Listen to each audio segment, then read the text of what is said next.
الحمد لله نحمده ونستعينه ونستغفره ونؤمن به ونتوكل عليه ونعوذ بالله من شرور أنفسنا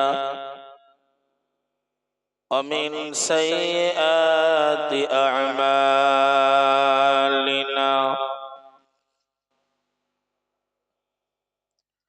من يهد الله فلا مضل له ومن يضلل فلا هادي له ونشهد أن لا إله إلا الله وحده لا شريك له ونشهد أن سيدنا ونبينا ومولانا محمدا صلى الله عليه وسلم عبده ورسوله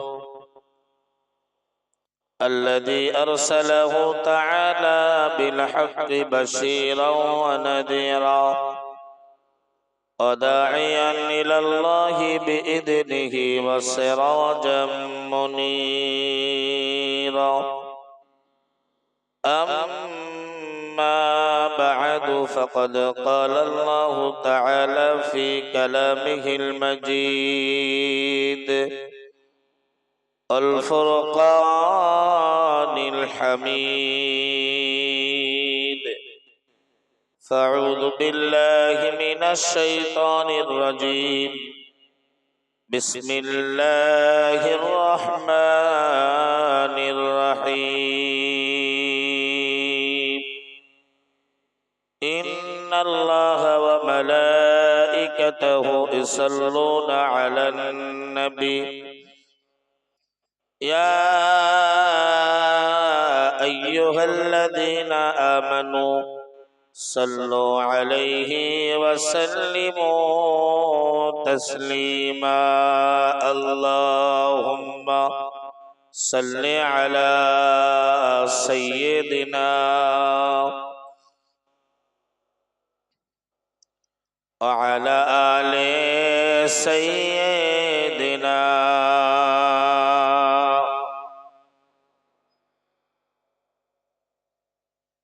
جاءنا محمد بشيرا نذيرا صلوا عليه كثيرا كثيرا اللهم صل على سيدنا وعلى آل سيدنا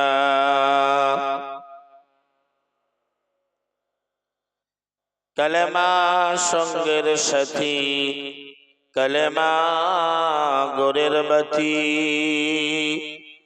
পড়ো কলেমা দিবারাতি কলেমা ছাড়া নেই কো গতি বলো লা ইলাহা ইল্লাল্লাহ লা ইলাহা ইল্লাল্লাহ লা ইলাহা ইল্লাল্লাহ মুহাম্মাদুর রাসূলুল্লাহ আল্লাহুম্মা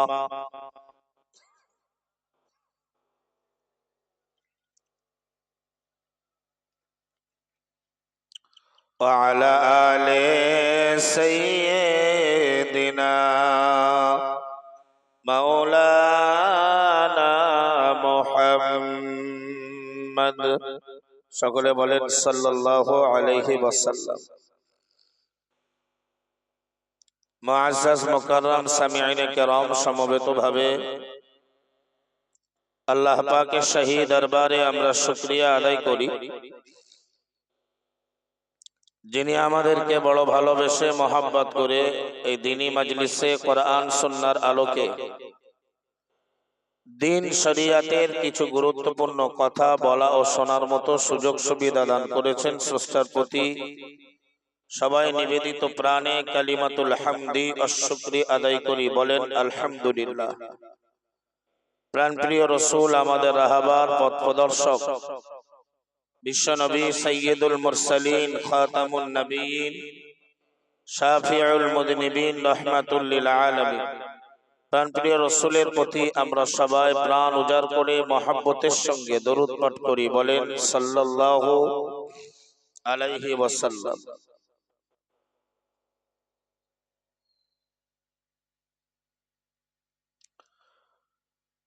বিশেষত আজকের মহতি ইসালে সাহাবে সুযোগ্য নির্বাচিত মাননীয় সভাপতি সাহেব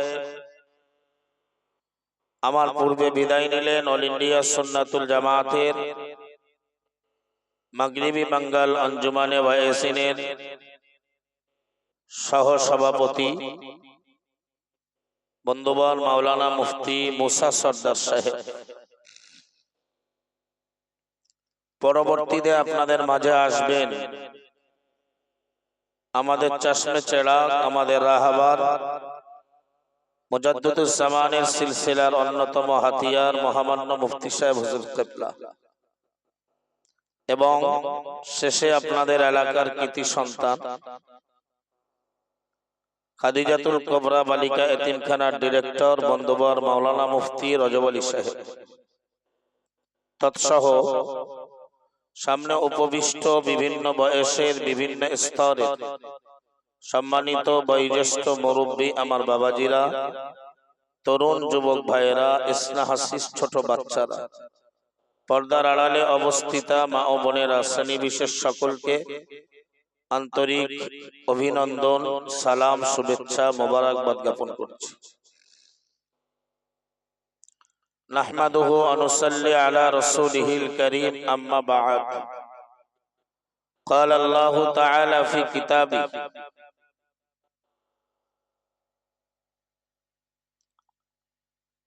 إن الذين قالوا ربنا الله ثم استقاموا فلا خوف عليهم ولا هم يحزنون. وقال تعالى في آية أخرى: ولا تحسبن الذين قتلوا في سبيل الله أمواتا ولا تحسبن الذين قتلوا في سبيل الله أمواتا بل أحياء عند ربهم يرزقون. وجاء في الحديث الشريف عن النبي صلى الله عليه وسلم: من رأى منكم منكرا فليغيره فإن لم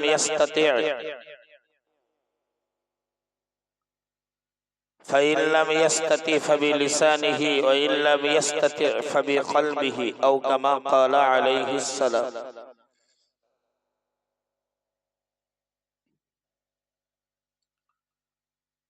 صدق الله العظيم وصدق رسوله النبي الكريم ونحن على ذلك من الشاهدين والشاكرين الحمد لله رب العالمين. সুধী সম্মানিত শ্রোতা মণ্ডলী, আমি জানি না মুফতি মুসা সর্দার সাহেব আপনাদের মাঝে কি আলোচনা করছিলেন। আমি এই মুহূর্তে আপনার কাছে আলোচনার সাবজেক্ট নির্বাচন করেছি, আমরা সবাই আল্লাহর জন্য এবং তার দরবারেই আমাদের সকলকে ফিরে যেতে হবে। যার কোরআনের ভাষায় যে শব্দটাকে আমরা জানি ইন্না লিল্লাহি ওয়া ইন্না ইলাইহি রাজিউন, তাই তো? ইন্না লিল্লাহি ওয়া ইন্না ইলাইহি রাজিউন, নিশ্চয়ই আমরা সকলে আল্লাহর জন্য, ওয়া ইন্না ইলাইহি রাজিউন, এবং নিশ্চয়ই আমরা তার কাছেই ফিরে যাব। বলুন ইনশাআল্লাহ।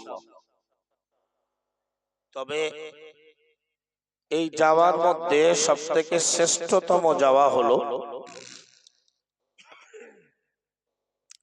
সবাই যারা দুনিয়াতে আছে সবাই মারা যাবে, সবাই আল্লাহর কাছে পাড়ি দেবে। এই যাওয়ার অনেকগুলো মাধ্যম আছে, তাই না? মৃত্যুর বিভিন্ন রকম ভাবে মানুষের মৃত্যু হয়, তার ভেতরে শ্রেষ্ঠতম মাধ্যম, শ্রেষ্ঠতম মৃত্যু হলো, নবী বলেছেন নবী বলেছেন আশরাফুল মাউতি কতলুস শুহাদা, শ্রেষ্ঠতম মৃত্যু, সম্মানিত মৃত্যু হলো শহীদের মৃত্যু। জোরে বলুন সুবহানাল্লাহ। আমাদের না ভাই আজকের ওয়াজের এই আওয়াজ এই জন্য, আমাদের একচুয়াল জিহাদের সময় এসেছে। আপনারা অনেকে শুনেছেন বা মিডিয়াতে আপনারা দেখেছেন যে আমাদের ভারতবর্ষের তথাকথিত অপদার্থ সরকার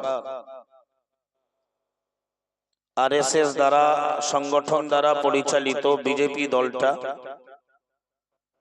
আমাদের ওয়াকফ সম্পত্তির বিরুদ্ধে তারা বিল পাস করেছে। মানে ওয়াকফ সম্পত্তি আর আমাদের অধীনে থাকবে না, তারা যেভাবে ইচ্ছা সেইভাবেই ব্যয় করবে। আপনার আমার দেহে রক্ত থাকতে তাদের এই কালা কানুনের আইন আমরা কখনোই মানব না। বলুন ইনশাআল্লাহ। মুসলমান বিড়ালের মতো হাজার বছরের জীবন চায় না, কি ঠিক তো নাকি? বিড়ালের মতন করে আমরা 1000 বছর বাঁচতে চাই না। আমরা সিংহের মতো গর্জন করে 1 ঘন্টা, 1 দিন, 2 দিন বাঁচবো, এতেই যথেষ্ট। আমাদের উত্তরসূরি ওমর ফারুক রাদিয়াল্লাহু তাআলা, আমাদের পূর্বপুরুষ খালিদ বিন ওয়ালিদ, আল্লাহর একজন বিখ্যাত বান্দা, এত দুরন্ত গতিতে ইমানের পক্ষে কাফেরদের বিরুদ্ধে লড়াই করতেন আল্লাহর সন্তুষ্টির জন্য। আমার আল্লাহ তাকে উপাধি দিলেন সাইফুল্লাহ, আল্লাহর তরবারি। জোরে বলুন। বিশ্ববিখ্যাত যোদ্ধা হযরত আলী কাররামাল্লাহু ওয়াজহাহু রাদিয়াল্লাহু তাআলা আনহু, বিশ্ববিখ্যাত তীরন্দাজ হযরত আব্দুল্লাহ ইবনে জুবায়ের রাদিয়াল্লাহু তাআলা আনহুর বংশধর আমরা। সুবহানাল্লাহ বলেন। কি আপনাদের মসজিদ, মাদ্রাসা, খানকা, ঈদগাহ, কবরস্থান, পীর ওলিদের মাজার ভেঙে দেওয়া হবে, গুড়িয়ে দেওয়া হবে, দখল করা হবে, আমরা কি নিশ্চুপ থাকবো? আমরা নিশ্চুপ থাকবো? জীবন দিতে রাজি। সুতরাং আজকের আমি খুব দুঃখিত আর ক্ষমা প্রার্থী। আমি 11টা 15, 16, 17 মধ্যে ঢুকে যেতাম। মানে খোলাপোতা পার হলাম বসিরহাট আসার আগে, ওখানে 8 ঘন্টা দাঁড়িয়ে। মানে খোলাপোতা 9 এন্ট্রি, যেটা কলকাতা বারাসাতের দিকে যাচ্ছে, আর 2-4টে গাড়ি তারা ডান দিকে ঢুকিয়ে দিয়েছে। মানে আমরা বাম দিক দিয়ে আসছি, পুরো রাস্তাটাই জ্যাম। কোন রকম ভাবেই আল্লাহ আনিয়েছেন। আমি তো এক পর্যায়ে ভাবছিলাম, মুসা ভাইকে ফোন করেও বললাম আমি আর যাব না, আপনি যেভাবে হোক চালান। তো আল্লাহ আনিয়েছেন, স্বল্প সময় আমাদের ঈমান তাজা করতে হবে ইনশাআল্লাহ। বলে ফিলিস্তিনের মুসলমানেরা তারা কিভাবে জীবন দিল দ্বীনের জন্য, কিন্তু কেউ, তারা এখনো পর্যন্ত যারাই জীবিত আছে, কেউ আল্লাহর শুকরিয়া ভুলে যায় না। জোরে বলুন। আরে আমরা ফিলিস্তিনটাকে দেখে দুঃখ পাচ্ছি, আল্লাহ তাদের তাকদীরে এতগুলো মানুষকে হয়তো শহীদানের দরজা লিখে রেখেছিলেন। জোরে বলে। কোরআনে আল্লাহ জানিয়ে দিলেন, আমার আল্লাহ কোরআনে ঘোষণা দিলেন, ওয়ালা তাকুলু লিমান ইউকতালু ফি সাবিলিল্লাহি আমওয়াত বাল আহইয়াউ ওয়ালাকিন লা তাশউরুন। কোরআন শরীফের পারা নম্বর 2, পৃষ্ঠা নম্বর 2, সূরার নাম সূরাতুল বাকারা, 153 নম্বর আয়াত। আমার আল্লাহ জানিয়ে দিলেন, আমার আল্লাহ শুনিয়ে দিলেন, ওয়ালা তাকুলু লিমান ইউকতালু ফি সাবিলিল্লাহি আমওয়াত। ওগো পৃথিবীর ঈমানওয়ালা দল, ওগো পৃথিবীর বিশ্বাসী বান্দা বান্দির দল, খবরদার খবরদার, ওই মানুষগুলোকে তোমরা মৃত বলো না, ওই মানুষগুলোকে তোমরা মরা বলো না, মাইয়িত বলো না। লিমান ইউকতালু ফি সাবিলিল্লাহ, যারা আল্লাহর রাস্তায় শহীদ হয়ে গিয়েছে। একটু জোরে বলুন সুবহানাল্লাহ। আমার আল্লাহ জানিয়ে দিলেন, বাল আহইয়াউন, বরং তারা জীবিত, ওয়ালাকিন লা তাশউরুন, বান্দা তোমরা তা বুঝতে পারো না। জোরে বলুন সুবহানাল্লাহ। এই মানুষগুলোর জীবনে হয়তো আল্লাহ তাদের ভবিষ্যৎ প্রজন্ম তাম বিশ্বের মুসলমানদের জন্য তারা হয়তো দৃষ্টান্ত। মুসলমানের ঈমান মজবুত করার জন্য আল্লাহ তাদেরকে হয়তো শহীদি মরণ দিয়েছেন, আর তাদের নিজেদের জন্য আল্লাহ বিনা হিসাবের জান্নাত হয়তো লিখে রেখেছিলেন। যদি বলে হতাশ হওয়ার কিছু নেই, হারাবার কিছু নেই। যেখানেই ক্ষয়ে যায়, নষ্ট হয়, সেখানেই পাওয়া যায়। তবে কেউ কেউ পোস্ট করছে, ফেসবুকে লিখছে ফিলিস্তিন শেষ, ধ্বংস। আপনার মাথায় রাখতে হবে ফিলিস্তিন হয়তো শুরু, কারণ এখনো ইমাম মাহদী আসবেন, ঈসা রুহুল্লাহ আসবেন, ঠিক না? তারা তাম পৃথিবীকে জয় করবেন। জোরে বলুন। আসলে ফিলিস্তিনদের রাগটা কিসে? ফিলিস্তিনদের উপরে এই ইসরায়েলের রাগটা কিসে? আমেরিকার রাগটা কিসের? কিচ্ছু নয়, জমি দখলে।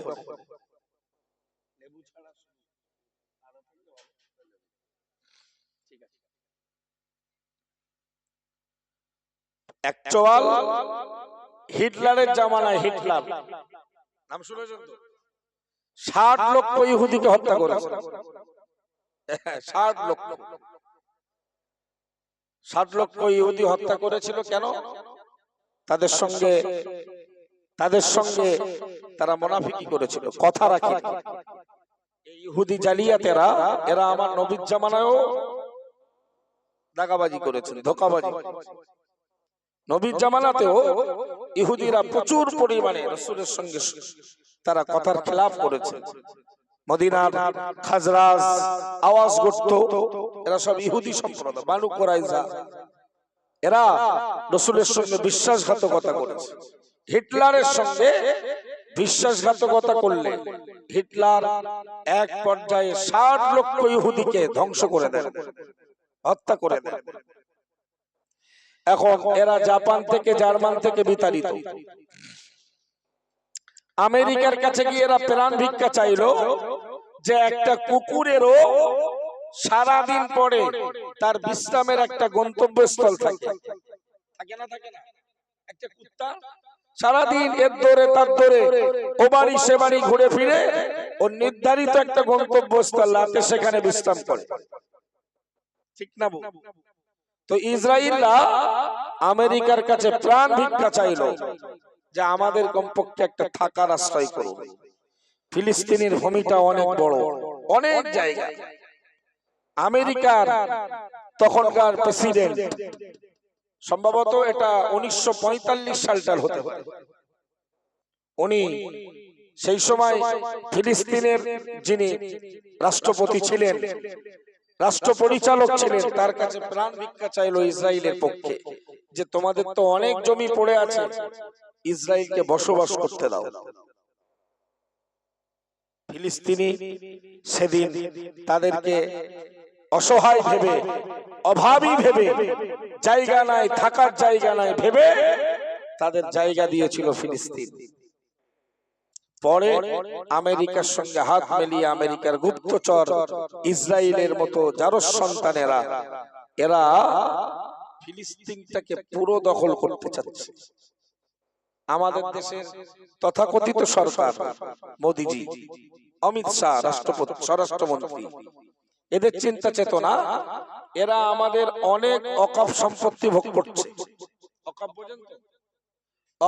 অকাপ বলা হয় যেটা আল্লাহর জন্যই পূর্বের মুসলমানেরা দান করে গেছে, সেই জায়গা বিক্রি হয় না। সেই জায়গাতে মাদ্রাসা হয়েছে, স্কুল হয়েছে, কলেজ হয়েছে, সেখানে ইউনিভার্সিটি হয়েছে, সেখানে হসপিটাল হয়েছে, সেখানে আপনার কবরস্থান হয়েছে, সেখানে মাদ্রাসা আছে, সেখানে মসজিদ আছে, পীরের খানকা আছে। এই জায়গাগুলোকে বলা হয় অকাপ সম্পত্তি।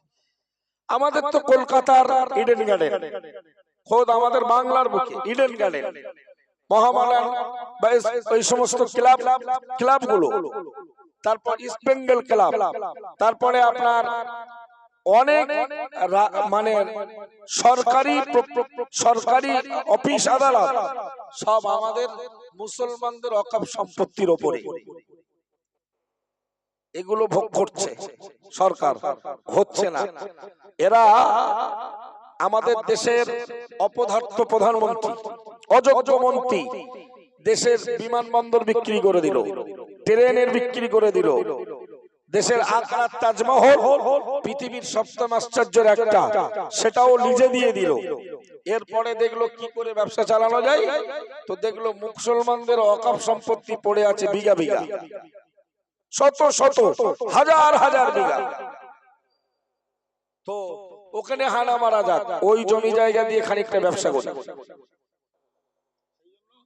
অকাপ বিল আইন পাস করলো, এতে আমাদের খারাপ কি জানেন?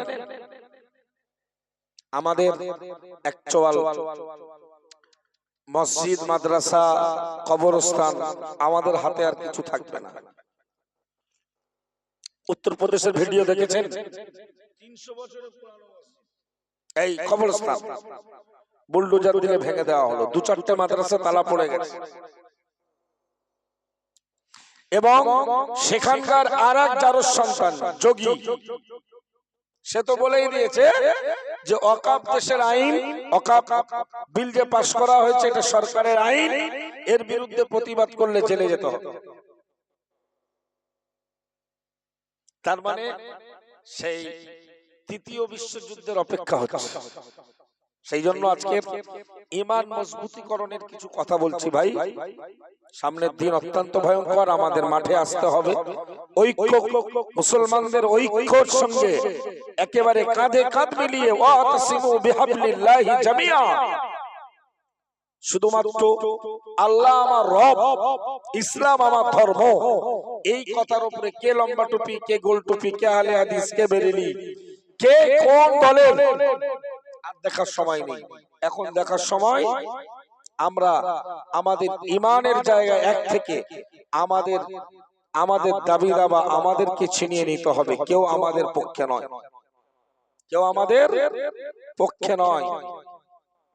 একটা হাদিসে এসেছে, একটা কথা এসেছে যে তাম পৃথিবীর কাফেররা সব একদল, মিল্লাতুন ওয়াহিদা। তাম পৃথিবীর কাফের গোষ্ঠী এরা একদল, ইমানদারের পক্ষে কেউ নয়। সে যত ঘোমটা দুক, টুপি পড়ুক, ইফতার মাজলিসে আসুক, যেখানে যাক। দেখলেন না বিহারের নীতিশ কুমার, লোকটাকে তো আমরা দেখেছি টুপি মাথায় দিয়ে ইফতার মাজলিস করতে। এই জানোয়ারটাও চাটুকারিতা করলো লোকসভায়, আমাদের ওয়াকফ বিলের পক্ষে ভোট দিয়ে দিল, বিরুদ্ধাচরণ করলো না। ইমানের পাওয়ার দেখিয়েছেন তার দলের 15খানা প্রায় মুসলমান নেতা, আল্লাহ তাদের হায়াত দারাজ করুন, বলুন আমিন। তারা গদির লোভ রাখিনি, তারা ছেড়ে দিয়ে ইমানের জন্য তারা নীতিশের দলকে তারা বয়কট করেছেন। সুবহানাল্লাহ। আমাদের জন্য কেউ নয়, কেউ আমাদের জন্য নয়। আমাদের দাবি দাবা, আমাদের সম্পদ, আমাদের মসজিদ, আমাদের মাদ্রাসা, আমাদের কবরস্থান, আমাদের ঈদগাহ আমাদেরকে বজায় রাখতে হবে। আল্লাহ তৌফিক দেন, বলুন আমিন। তাতে যদি জীবন দিতে হয়, জীবন দিতে পারলেই আপনি হয়ে যাবেন এমন মৃত। আল্লাহ বললেন লোকটাকে মৃত বলো না, যে আমার জন্য, কোরআনের জন্য, ঈমানের জন্য, ইসলামের জন্য, মসজিদের জন্য জীবন দেয়, তাকে তোমরা মৃত বলো না, বরং সে জীবিত। তোমরা তা দেখতে পাও, বুঝতে পারো না। জোরে বলো। কোরআনের আয়াতে আমার আল্লাহ জানিয়ে দিলেন, আমার আল্লাহ ঘোষণা দিলেন, ওয়ালা তাহসাবান্নাল্লাযীনা কুতিলু ফি সাবিলিল্লাহি আমওয়াতা। আমার আল্লাহ কোরআন শরীফের প্রারম্ভ 4 পৃষ্ঠা নম্বর 11 সূরা আলে ইমরান আমার আল্লাহ এক আয়াতে জানিয়ে দিলেন, ওয়ালা তাহসাবান্নাল্লাযীনা কুতিলু ফি সাবিলিল্লাহি আমওয়াতা। ও আমার ঈমানদার মুসলমান বান্দা বান্দীর দল, আমি আল্লাহ জানিয়ে দিলাম, যারা আমার রাস্তায় লড়াই করলো, যারা জিহাদ করলো, শহীদ হয়ে গেল, আমার রাস্তায় যারা জীবনকে বিসর্জন দিল, খবরদার খবরদার, অবশ্যই তোমরা যেন তাদেরকে মৃত বলে ধারণাটুকু করো না। কেননা আমি আল্লাহ জানিয়ে দিলাম, বালা হিয়াউন, বরং তারা জীবিত। আমরা যেন জিজ্ঞেস করলাম, ওগো রব্বুল আলামিন আল্লাহ, জীবিত থাকলে তো খানা খাওয়ার প্রয়োজন হয়। আমার আল্লাহ জানিয়ে দিলেন, ওরা শুধু জীবিত নয়, ইন্না রাব্বিহিম ইউরসাকুন, ওরা ওদের রবের পক্ষ থেকে খাবার প্রাপ্ত। একটু জোরে বলুন সুবহানাল্লাহ। ওরা ওদের রবের পক্ষ থেকে খাবার প্রাপ্ত, ওরা মরে না। নবী এই জন্য বললেন, আশরাফুল মাউতি কতলুশ শুহাদা। তামাম পৃথিবীতে যত কোয়ালিটির মৃত্যু আছে, সবথেকে শহীদানের মৃত্যু হলো সম্মানিত শ্রেষ্ঠতম মৃত্যু। জোরে বলে। বিশ্বনবীর বিখ্যাত সাহাবা হযরত বেলাল রাদিয়াল্লাহু তাআলা নাম শুনেছেন না? ইসলামের প্রথম মুয়াজ্জিন, ইসলামের আজান দেনেওয়ালা প্রথম মুয়াজ্জিন, নামাজের জন্য সংবাদ দিয়েছিলেন, ঘোষণা করেছিলেন হযরত বেলাল রাদিয়াল্লাহু তাআলা। দেখতে অত্যন্ত কুৎসিত, গায়ের রং কালো, জবানটাও স্পষ্ট ছিল না, কিন্তু তার আজানের ধ্বনি সাত আসমান ফুঁড়ে আল্লাহর আরশে পৌঁছে যেত। জোরে বলুন। বেলাল উমাইয়ার কৃতদাস ছিল। উমাইয়া নামীয় এক বিশ্ববিখ্যাত কাফের মুশরিক তার কৃতদাস ছিল। যখন বেলাল রাদিয়াল্লাহু তাআলা রাসূলের হাতে ঈমানের কালেমায় পড়ে মুসলমান হলো, উমাইয়া তাকে প্রচুর কষ্ট দিতে শুরু করলেন, প্রচুর কষ্ট, এত কষ্ট, এত অত্যাচার শুরু করলেন। মাঝে মাঝে বেলাল রাদিয়াল্লাহু তাআলা আনহুকে মরুভূমির উত্তপ্ত বালুর উপরে শুইয়ে দিয়ে তার পেটের উপরে ভারী পাথর চাপিয়ে দেওয়া হয়, বুকের উপরে পাথর দেওয়া হয়। কিন্তু এরপরেও বেলালের জবান দিয়ে একটা আওয়াজ বেরোতো, আহাদ আহাদ আহাদ, মানে আল্লাহ এক, আল্লাহ এক। জোরে বলুন সুবহানাল্লাহ।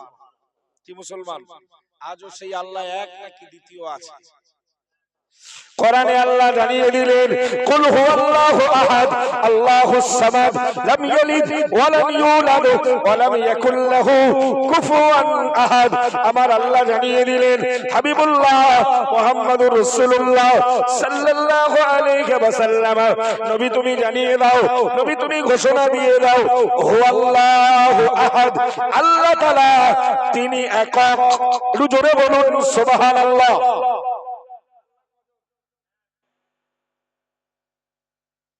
আল্লাহ এক। কোরআনের অন্য আয়াতে এসেছে, লাউ কানা ফীহিমা আলিহাতুন ইল্লাল্লাহ, আল্লাহ ছাড়া যদি নবমণ্ডল ভূমণ্ডল পৃথিবীতে দ্বিতীয় কোন প্রভু থাকতো, লা ফাসাদাত, আই লা ফাসাদাতিল আরদু ওয়াস সামা, আসমান জমিন অবশ্যই ধ্বংস হয়ে যেত।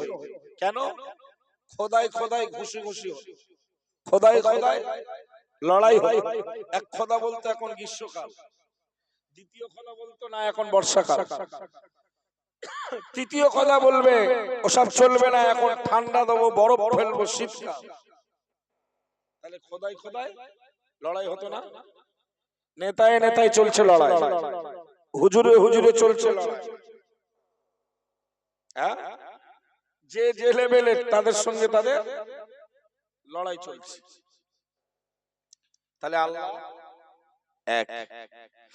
বেলাল রাদিয়াল্লাহু আনহু প্রাণপ্রিয় নবীর প্রাণপ্রিয় সাহাবী, জান্নাতি সাহাবী, আল্লাহ পাকের নবীর সাহাবী হযরত বেলাল রাদিয়াল্লাহু আনহু ঈমানের কালেমা পড়ার কারণে না না না উমাইয়া তার লোকজন দিয়ে হযরত বেলাল রাদিয়াল্লাহু তাআলা আনহু তার পায়ে দড়ি বেঁধে দিত, দুটো পায়ে দড়ি বেঁধে দিত, আর মক্কার বাচ্চাদের হাতে দড়িগুলো দিয়ে টানতে বলা হতো। মরুভূমির উপর দিয়ে হযরত বেলাল রাদিয়াল্লাহু তাআলা আনহু মরুভূমির বালির উপরে শুইয়ে দিয়ে পেটের উপরে পাথর চাপিয়ে দেওয়া হতো আর পায়ে দড়ি বেঁধে বাচ্চাদের হাতে খেলনার মতো দেওয়া হতো। বাচ্চারা মরুভূমির বালির উপরে হযরত বেলালকে টেনে টেনে নিয়ে যেতেন। আমার আল্লাহর নবী সাহাবী, আমার আল্লাহর গোলাম হযরত বেলাল রাদিয়াল্লাহু তাআলা আনহু তার উপরে নির্মম অত্যাচার, করুণ অত্যাচার সহ্য করেছেন। এরপরেও বেলালের জবান দিয়ে একটাই আওয়াজ বার হতো, আহাদ আহাদ আহাদ, আমার আল্লাহ এক। একটু জোরে বলুন সুবহানাল্লাহ।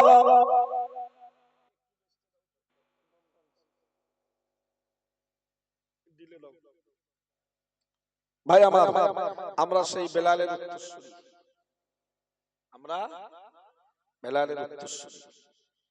হযরত খাব্বাব রাদিয়াল্লাহু তাআলা আনহু নাম শুনেছেন? একজন বিখ্যাত সাহাবী। কি নাম? হযরত খাব্বাব রাদিয়াল্লাহু তাআলা। মাত্র 36 বছর মতো উনি বেঁচে ছিলেন, শহীদ হয়েছে হযরত খাব্বাব। পিরিয়ডটা ছিল ওমর ফারুক রাদিয়াল্লাহু তাআলা আনহুর জামানা। উনি যখন ওমর ফারুক রাদিয়াল্লাহু তাআলা আনহু যখন রাষ্ট্র পরিচালক হলেন, আমিরুল মুমিনিন হলেন, মুসলমানদের খলিফা হলেন, তখন মুসলমানদের এরিয়া অনেক বিশাল এরিয়া। তো বিভিন্ন জায়গাতে উনি গভর্নর, শাসক নিযুক্ত ওনার আন্ডারে। সেই সময় একটা জায়গা ছিল, নাম হিমস প্রদেশ।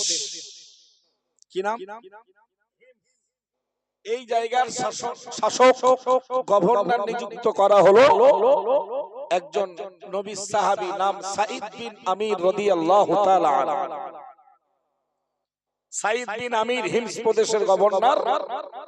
একবার ওমর ফারুকের আমলে উনি তার গভর্নর এক এলাকার। তো একবার সাঈদ বিন আমিরের বিরুদ্ধে ওমর ফারুক হুজুরের দরবারে 3টে নালিশ করা হলো। কটা নালিশ? 3টে নালিশ করা হলো। ওমর ফারুক রাদিয়াল্লাহু তাআলা আনহু, আমরা জানি তিনি অন্যায়ের কাছে মাথা নত করেন, দ্বিধাবোধ করেন না, কিন্তু অন্যায়ের বিরুদ্ধে আবার তিনি তেমন প্রতিবাদ করেন। সাঈদ বিন আমিরকে ডাকা হলো, নবী সাহাবী, উনিও নবী সাহাবী, উনিও নবী সাহাবী, কিন্তু শাসন আমল যেহেতু ওমর ফারুকের, আর ওনার আমলেই উনি এক এলাকার গভর্নর, তার বিরুদ্ধে ওই এলাকার জনগণের 3টে অভিযোগ, নালিশ, শিকায়েত। সাঈদ বিন আমিরকে ডাকা হলো। সাঈদ বিন আমিরকে বলল, তোমার বিরুদ্ধে প্রথম নালিশ, তুমি নাকি সময় মতো অফিসে যাও না, রাজভবন পরিচালনা করো না, সময় মতো তোমাকে গিয়ে পাওয়া যায় না ওখানে, কারণটা কি?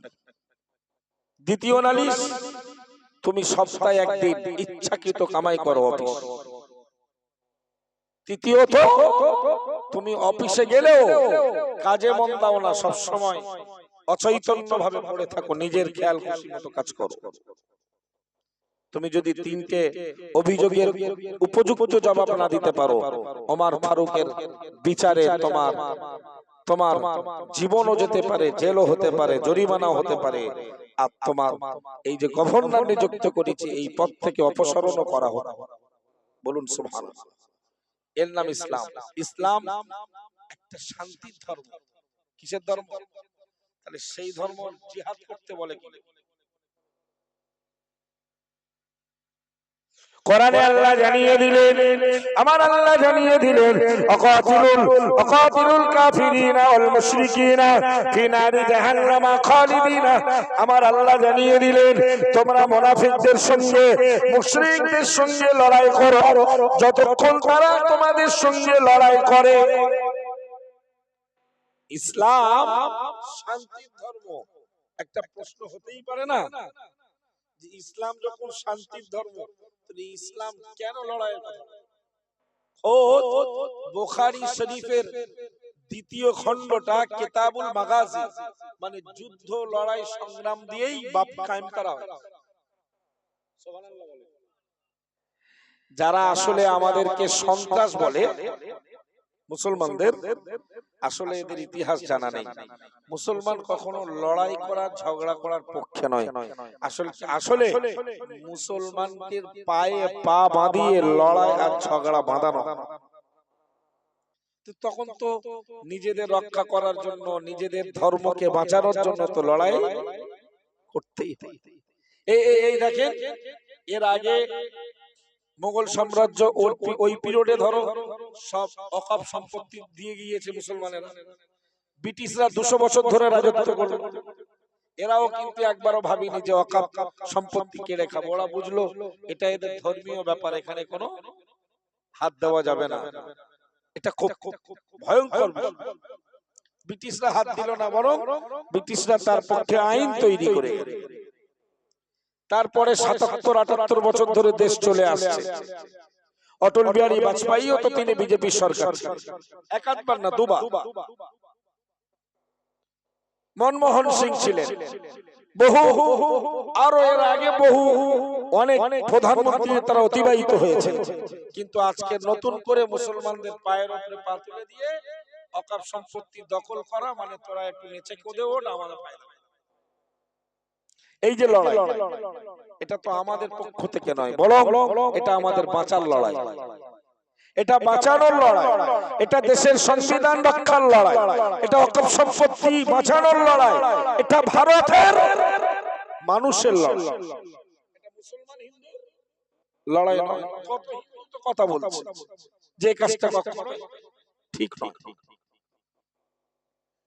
হযরত সাইদ বিন আমির ওমর ফারুক রাদিয়াল্লাহু তাআলা আনহু দরবারে হাজির হলেন। ওমর ফারুক বললেন, তোমার বিরুদ্ধে 1 নম্বরের অভিযোগ, নালিশ, শিকায়েত হলো তুমি নাকি অফিসে ঠিকমতো যাও না। কারণটা কি? আল্লাহ নবীর সাহাবী, নবীর আদর্শের সাহাবী সাইদ বিন আমির রাদিয়াল্লাহু আনহু এক বিন্দু দেরি করলেন না, এক বিন্দু বিলম্ব করলেন না। আল্লাহ নবীর সাহাবী সাইদ বিন আমির হিমস প্রদেশের গভর্নর, ওই এলাকার মানুষের প্রথম অভিযোগ ছিল, ও আমিরুল মুমিনিন, খলিফাতুল মুসলিমিন, আমাদের গভর্নর সাইদ বিন আমির সাহেব সময় মতো তাকে অফিসে পাওয়া যায় না, আমাদের প্রয়োজন পূরণ করা হয় না। আল্লাহ নবী সাহাবী সাইদ বিন আমির এই 1 নম্বর অভিযোগের জবাব দিলেন, ও আমিরুল মুমিনিন, খলিফাতুল মুসলিমিন, ভাই ওমর ফারুক, না না না, আমি একজন বাদশা, আমি একজন গভর্নর, আমি একজন নেতা, আমি একটা এলাকার পরিচালক, আমার নিজস্ব কোনো খাদেম নেই, আমার স্ত্রীর জন্য কোনো খাদেম নাই। একটু জোরে বলুন সুবহানাল্লাহ। সুতরাং বাড়িতে আমার ওয়াইফের কাজে, আমার সহধর্মিনী স্ত্রীর কাজে আমাকে কিছু সহযোগিতা করতে হয়, হাত লাগাতে হয়। তাই প্রতিনিয়ত সময় মতো আমি আমার কাজের জায়গায় হিমস প্রদেশের অফিসে উপস্থিত হতে পারি না। যদি বলুন 4টে নালিশ ওনার বিরুদ্ধে। কটা নালিশ? 3টে না 4টে। 1 নাম্বার নালিশের যে জবাব দিয়েছেন আমিরুল মুমিনিন, খলিফাতুল মুসলিমিন হযরত ওমর ফারুক রাদিয়াল্লাহু তাআলা আনহু, উনি মনে মনে ভাবছিলেন, সাইদ তুমি যে কাজটা করেছো ওমরের থেকেও ভালো। যদি বলুন, তাহলে ওনার বিরুদ্ধে নালিশের অভিযোগের উপযুক্ত জবাব উনি দিতে পেরেছেন। সুবহানাল্লাহ। আল্লাহ নবী সাহাবী, আমার নবীর আদর্শের সাহাবী, হিমস প্রদেশের গভর্নর সাইদ ইবনে আমির রাদিয়াল্লাহু, সাইদ বিন আমির রাদিয়াল্লাহু আনহু আর 1 বিন্দু দেরি করলেন না।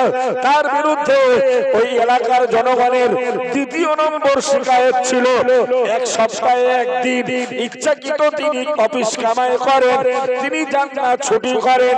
নবী সাহাবী সাইদ বিন আমির বললেন, ও আমিরুল মুমিনিন, খলিফাতুল মুসলিমিন, মুসলিম জাহানের রাষ্ট্র পরিচালক ভাই ওমর ফারুক, মনে রাখো আমার পরনের পোশাক একটা, সারা সপ্তাহ ধরে আমি ওই পোশাকটা পরে অফিস করি, হিমস প্রদেশে যাতায়াত করি, মানুষের খোঁজ খবর নেই। হুজুর আমিরুল মুমিনিন ভাই ওমর ফারুক মনে রাখুন, সপ্তাহে জুমার দিন সকাল সকাল আমি নিজ হাতে ওই পোশাকটা পরিষ্কার করি, ওই পোশাকটা আমি পরিষ্কার করি, না না না আবার আমি শুকাই, শুকানোর পরে ওই জামাটা পরে আমি সাঈদ বিন আমির জুমার নামাজ আদায় করি। একটু জোরে বলুন সুবহানাল্লাহ, আর উচ্চ আওয়াজে বলুন সুবহানাল্লাহ। হুজুর আমি হিমস প্রদেশের গভর্নর, অথচ আমার পরনের পোশাক একটা। সারা সপ্তাহ ওই পোশাক পরেই কাজ করি। জুমার দিন, সপ্তাহে ঈদের দিন পরিষ্কার পরিচ্ছন্ন হওয়া, আতর সুরমা ব্যবহার করা, এটা তো নবীর সুন্নাহ।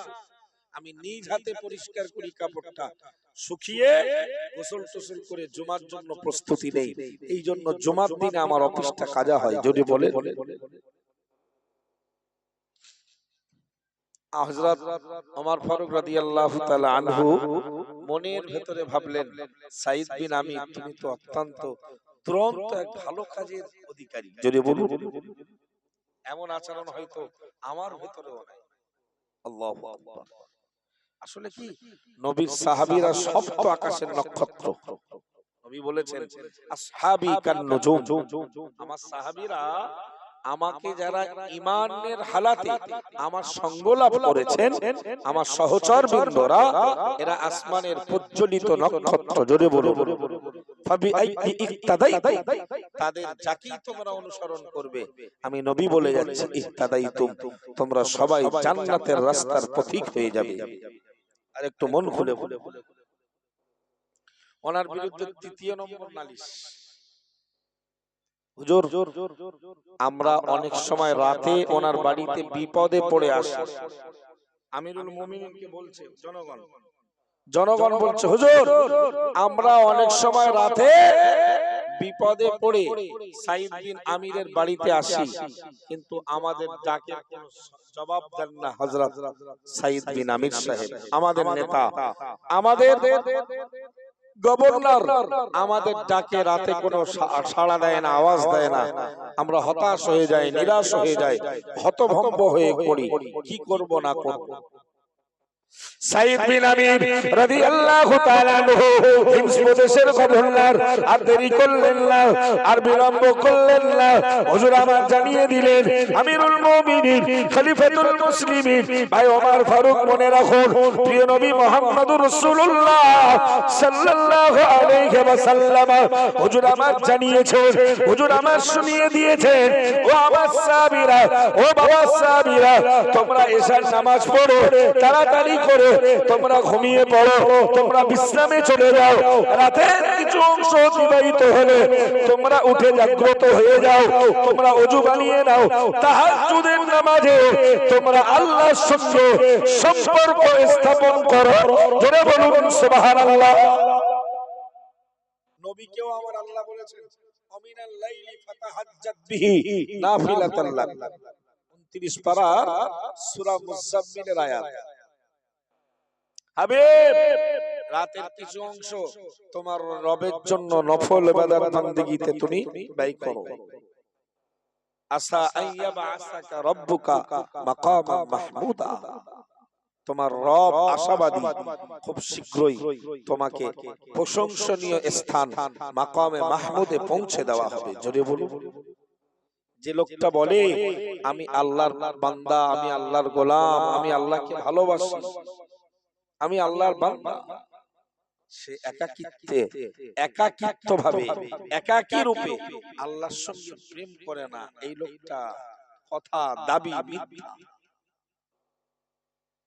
মা রাবিয়া বসরি রাহমাতুল্লাহি আলাইহা বলতেন, যারা আল্লাহর বান্দা বলে দাবি করে, আল্লাহর প্রেমিক বলে দাবি করে, অথচ রাতের আধার যত বাড়ে আর তারা আরামের বিছানায় ঘুমায়, নিরালায় নির্জনে, আল্লাহকে পেতে চায় না, আল্লাহর সঙ্গে গোপন আলাপ করে প্রেম গাঢ় করে না, এরা মিথ্যুক দাবিদার। এরা কি মিথ্যুক দাবিদার। কারণ প্রেমিক তার ভালোবাসার মানুষ, ভালোবাসার ব্যক্তিকে, ভালোবাসাকে সে তো যত নিরালা নির্জনে পায় তত তার ভালো লাগে। এই জন্য তাহাজ্জুদের নামাজ পড়া। সাইদ বিন আমির বললেন, ভাই আমিরুল মুমিনিন, ওরা আমাকে হয়তো যখন ডাকে আমি তখন রাসূলের সুন্নাত পালন করতে, আল্লাহর সঙ্গে সম্পর্ক স্থাপন করতে তাহাজ্জুদের নামাজই হয়তো ব্যস্ত থাকি। জোরে বলুন, তাহাজ্জুদের নামাজে ব্যস্ত থাকি। সুতরাং হয়তো সেই সময় তারা আমাকে পায় না।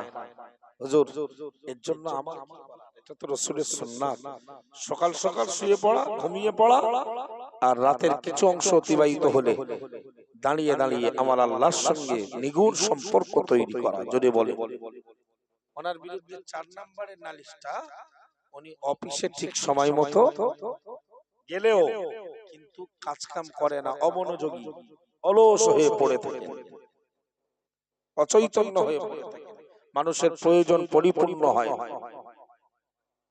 সাইদ বিন আমির বললেন, আমিরুল মুমিনিন হুজুর, এই আমি তখন ঈমানদার নয়, মন দিয়ে শুনুন কথা, আমি তখন ঈমানের কালেমা পড়ি। তখন একজন মানুষ ঈমানের কালেমা পড়ে মুসলমান হয়েছিল, নাম হযরত খুবাইব রাদিয়াল্লাহু তাআলা। কি নাম? খুবাইব রাদিয়াল্লাহু তাআলা, খুবাইব বিন আদি। তো বললেন, লোকটা ঈমানের কালেমা পড়ার কারণে আমার পরিবারের লোকেরা তার উপরে নির্মম অত্যাচার করে, সব আমার চোখের সামনে। তখনও আমি ঈমানদার নয়। প্রিয় নবী সাহাবী হযরত সাঈদ বিন আমির রাদিয়াল্লাহু তাআলা আনহু, আমিরুল মুমিনিন, খলিফাতুল মুসলিমিন হযরত ওমর ফারুককে ডেকে বললেন, ও ভাই ওমর ফারুক, না না না, হযরত খুবাইব বিন আদি রাদিয়াল্লাহু তাআলা আনহু ঈমানের কালিমা যখন বললেন, আমার পরিবারের লোকজন তার উপরে নির্মম অত্যাচার শুরু করে দিল।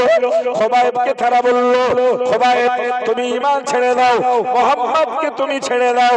না না না, তা না হলে আমরা অত্যাচারের ইস্তিমরুলাত তোমার উপরে চালিয়ে দেব। খুবাইব বিন আদি রাদিয়াল্লাহু তাআলা আনহু তিনি বলে দিলেন, না না না, তোমাদের যা করার করে নাও, তোমরা আমার উপরে যতই অত্যাচার করো না কেন, খুবাইবের দেহের ভেতরে এক বিন্দু রক্ত থাকতে খুবাইব কখনো ঈমান পরিত্যাগ করবেন না। একটু জোরে বলুন সুবহানাল্লাহ। খুবাইবকে সহজে যখন ওরা নিজেদের আয়ত্ত করতে পারলো না, এরা খুবাইবের প্রতি প্রথম জুলুম করলো। খুবাইব রাদিয়াল্লাহু তাআলা আনহুকে এরা জেলখানায় বন্দী করে দিল। কোথায়? আমাদের দেশের তথাকথিত সরকার নামীয় পশু, এদের চরিত্র তাই। মুসলমানদের সঙ্গে সরকারি ক্ষমতা ছাড়া ময়দানে এসে দেখ, ঠিক কি না? আল্লাহ চাইলে যোগ্য জবাব সিংহ পুরুষরা দিয়ে দেবেন। বলুন সুবহানাল্লাহ। আমার নবীর পিরিয়ডে, সাহাবীদের পিরিয়ডে যখন পুরুষেরা যুদ্ধ করতেন আর তাদের স্ত্রীরা, সহধর্মিনীরা, মহিলারা তারাও যুদ্ধ ময়দানে থেকে তাদেরকে উৎসাহিত করতেন। যদি ক্ষতবিক্ষত দেহে যাদের, যে সমস্ত সাহাবীদের দেহ ক্ষতবিক্ষত হতো, মায়েরা তারা তাঁবুর ভিতরে এনে তাকে ট্রিটমেন্ট করতেন, সুস্থ করতেন। যদি বলে মায়েরাও যুদ্ধের ময়দানে তারা ভূমিকা রাখতেন। অনেক ক্ষেত্রে দেখা গেছে মায়েরা তারা খাবারের যোগান দিত, তারা অস্ত্র শস্ত্র বহন করে। আল্লাহ চাইলে ঈমানটাকে মজবুত করুন, ওয়াকানা হাক্কান আলাইনা নাসরুল মুমিনিন। আমার আল্লাহ বলেছেন, ঈমানদার মুসলমানের সহযোগিতা আমি আল্লাহর উপরে অপরিহার্য। জোরে বলে আল্লাহ অবশ্যই সাহায্য, তবে সাহায্য পেতে গেলে আল্লাহকে ডাকলে যেমন আল্লাহ শুনবেন, তার আগে আল্লাহ কতবার ডাকছে আমাদের একটু শোনা। কোরআনে আল্লাহ জানিয়ে দিলেন, ইদা সাআলাকা ইবাদি আন্নী ফাইন্নী করিব।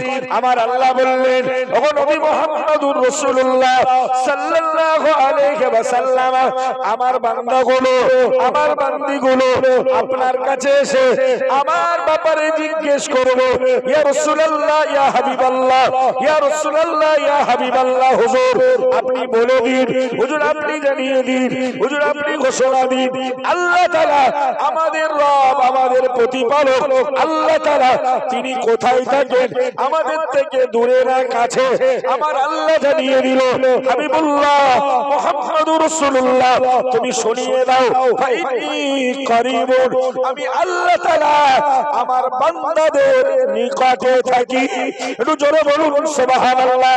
আমার আল্লাহ বললেন, ও আমার নবী তুমি জানিয়ে দাও, উজিবু দাওয়াতাদ দাঈ ইদা দাআনি, পৃথিবী থেকে আমার বান্দা বান্দীরা আমি আল্লাহকে যখন ডাকে, আমি আল্লাহকে যখন স্মরণ করে, আমি আল্লাহকে যখন তারা আহ্বান করে, আমি আল্লাহ আমার বান্দাদের ডাকে সাড়া দেই। একটু জোরে বলুন সুবহানাল্লাহ। যখন আমার বান্দা বান্দি ডাকে তখনই আমি তাদের ডাকে। তাহলে আমরা ডাকলে আল্লাহ শুনবে না? শুনবে।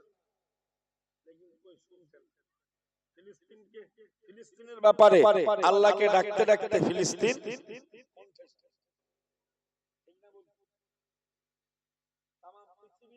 ওলামা থেকে শুরু করে, আলেম থেকে শুরু করে, হাফেজ থেকে শুরু করে, ইমাম থেকে শুরু করে, পীর ওলিয়া উলিয়ারা সবাই মিলে সাধারণ আম পাবলিক নিরীহ মুসলমানরাও যারা বোঝে, যারা জানে তারা কেঁদেছেন, দেখেছেন, কিন্তু আল্লাহ ডাক শোনে। অথচ আল্লাহ বললেন, আল্লাহকে ডাকলে আল্লাহ সাড়া দেয়, আল্লাহকে ডাকলে সাড়া দেয়, আল্লাহ নিকটে থাকে, কিন্তু সাড়া দেয় না কেন? এরপরে আছে উজিবু দাওয়াতাদ দাঈ ইদা দাআন, আমার বান্দারা আমাকে ডাকলে আমি সাড়া দেই, তবে দুই কর্মসূচি তাদের পালন করতে হবে। কটা কর্মসূচি? দুটো কর্মসূচি পালন করতে পারলে তাহলে আমি আল্লাহ ডাকলে, তারা ডাকলে, যখনই ডাকবে আমি সাড়া দেব। জোরে বলে। ওই কর্মসূচিতে আমাদের অভাব, তাই আমাদের সম্মিলিত ডাক আল্লাহ কবুল করছেন। কোরআনে আল্লাহ জানিয়ে দিলেন, কোরআনে আল্লাহ ঘোষণা দিলেন, ফালিয়াস্তাজিবুলি, ও নবী তুমি জানিয়ে দাও, যারা মনে করে আমাকে ডাকলে আমি আল্লাহ আমার বান্দার ডাকে সাড়া দেব, আমার বান্দার দরখাস্তকে, আমার বান্দার দোয়াকে কবুল করে নেব, আমার বান্দার আর্তনাদকে কবুল করে নেব, ওদের উচিত, ওদের করণীয় এক নাম্বার, ফালিয়াস্তাজিবুলি, তারা যেন আমি আল্লাহর ডাকে সাড়া দেয়। একটু জোরে বলুন সুবহানাল্লাহ। ওদের জন্য দুই নম্বরের কর্মসূচি, ওয়ালিউমিনু বি, তারা যেন আমার প্রতি পূর্ণাঙ্গ বিশ্বাস রাখে। জোরে বলুন সুবহানাল্লাহ। লাআল্লাহুম ইয়ারশুদুন, আমি আল্লাহ আশাবাদী ওরা সকলেই সঠিক পথ প্রাপ্ত হয়ে যাবে। জোরে বলুন সুবহানাল্লাহ। তাকবীর দান, নারায়ে তাকবীর, নারায়ে তাকবীর। মহামান্য মুফতি সাহেব হুজুর কিবলা, মহামান্য মুফতি সাহেব হুজুর কিবলা, নারায়ে তাকবীর। অল ইন্ডিয়া সুন্নাত ওয়াল জামাত, নারায়ে তাকবীর। হুজুর এসেছেন ঘোড়ার আসে, হুজুর আমাকে ছেড়ে গিয়েছিলেন, আবার সে হাড়োয়া ধনপতা ওখানে। অত্যন্ত ব্যস্ত মানুষ, শারীরিক ভাবে খুবই দুর্বল এবং অনেক টেনশনের ভাগিদার মানুষ, তাই না? এরপরেও হুজুর, আল্লাহ হুজুর কিবলাকে আমাদের মাঝে এনেছেন। হুজুর সময় মতো আসবেন। আমি তো অনেক একটু লেটে উঠেছি, সুতরাং হুজুর সময় মতো, হুজুরের যেটা নিজের জন্য ভালো মনে করবেন সেইভাবেই আসবেন। যারা যেখানে আছেন মাজলিসে আসুন। হুজুর কিবলার মূল্যবান ওয়াজ আমাদেরকে শুনতে হবে। ভাই আমার তো মন দেন। লাআল্লাহুম ইয়ারশুদুন, যারা মনে করে আমরা ডাকলে, আমরা দোয়া করলে, আমরা দরখাস্ত করলে আল্লাহ শুনে নেবেন, মেনে নেবেন, কবুল করবেন, এদের জন্য দুটো কর্মসূচি। এক নাম্বার, ফালিউমিনু বি, এই ফালিয়াস্তাজিবু লি, তারা যেন আমি আল্লাহ যত ডাকি, যে ডাকগুলো ডাকি, তারা যেন আমার ডাকে সাড়া দেয়। আল্লাহর ডাক হাইয়া আলাস সালাহ, এসো নামাজে। আছে না? আল্লাহর ডাক রমজানের রোজা রাখো, ফামান শাহিদা মিনকুমুশ শাহরা ফালিয়াসুম, যারা রমজান মাস পেল ফালিয়াসুমহু, তারা যেন রোজা রাখে। যদি বলুন আল্লাহর ডাক ওয়ালিল্লাহি আলান নাসি হিজ্জুল বাইতি মান ইসতাতা ইলাইহি সাবিলা, মক্কা মদিনা পর্যন্ত চলার রাস্তা খরচ, ওই দিনগুলো পরিমাণ সংসারের খরচ, শক্তি সামর্থ্য যাদের আছে তারা যেন হজ করে। যদি বলে আর তারা যারা সম্পদশালী, যারা ধনী, যারা অর্থশীল, তারা যেন যাকাত প্রদান করে। কি করে? যাকাত। এগুলো সব কার ডাক? আল্লাহ। কোরআনে আল্লাহ জানিয়ে দিলেন, ইয়া আইয়ুহাল্লাযীনা আমানু ইন্নামাল খামরু ওয়াল মাইসিরু ওয়াল আনসাবু ওয়াল আজলামু রিজসুম মিন আমালিশ শাইতান। আমার আল্লাহ ঘোষণা দিলেন, হে ঈমানদার বিশ্বাসী বান্দা বান্দির দল, ইন্নামাল খামরু মদ ওয়াল মাইসিরু জুয়া ওয়াল আনসাবু, আমার আল্লাহ জানিয়ে দিলেন, দেব দেবীর নামে কিংবা মাজারে থানে থানে না হাজাত মান্নত করা, ওয়াল আসলামু তিন ধারা ভাগ্য নির্ধারণ করা, এগুলো রিজসুম মিন আমালিশ শাইতান, শয়তানি কর্মকাণ্ড। ফাজতানিবুহু, এগুলো থেকে তোমরা পরহেজ করো, এগুলো পরিহার করে দাও। লাআল্লাকুম তুফলিহুন, আমি আল্লাহ আশাবাদী তোমরা সফলকাম হয়ে যাবে। একটু জোরে বলুন সুবহানাল্লাহ। নামাজ, রোজা, হজ, যাকাত, এগুলো যেমন আমার আল্লাহর ডাক, সাড়া দিতে হবে, ঠিক তেমনি মদ, জুয়া, মিথ্যা, জেনা, ব্যভিচার, হিংসা, বিদ্বেষ, মুনাফিকি করা, কপটতা করা, মিথ্যা অপবাদ দেওয়া, এগুলো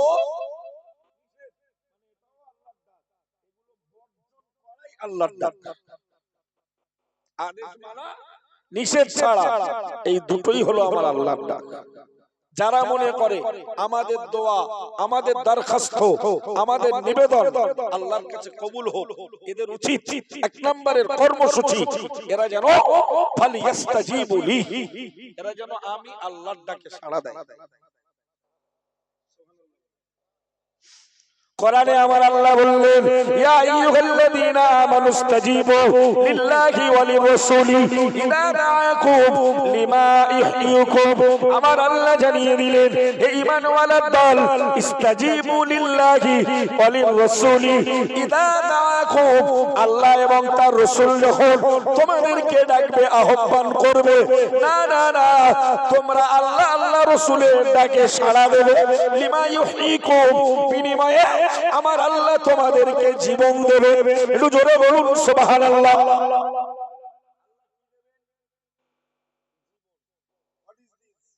জীবিত লোকের আবার জীবন কিসের? আল্লাহ আল্লাহ রাসূলের ডাকে সাড়া দেবেন, তারা তো জীবিত। মৃত লোকের জন্য তো কামার নয়, মৃত লোকের জন্য তো আর শরীয়তের বিধান কার্যকর। নামাজ পড়ো, রোজা রাখো, হজ করো, হারাম ছাড়ো, এটা কাদের জন্য? জীবন্ত লোকের জন্য।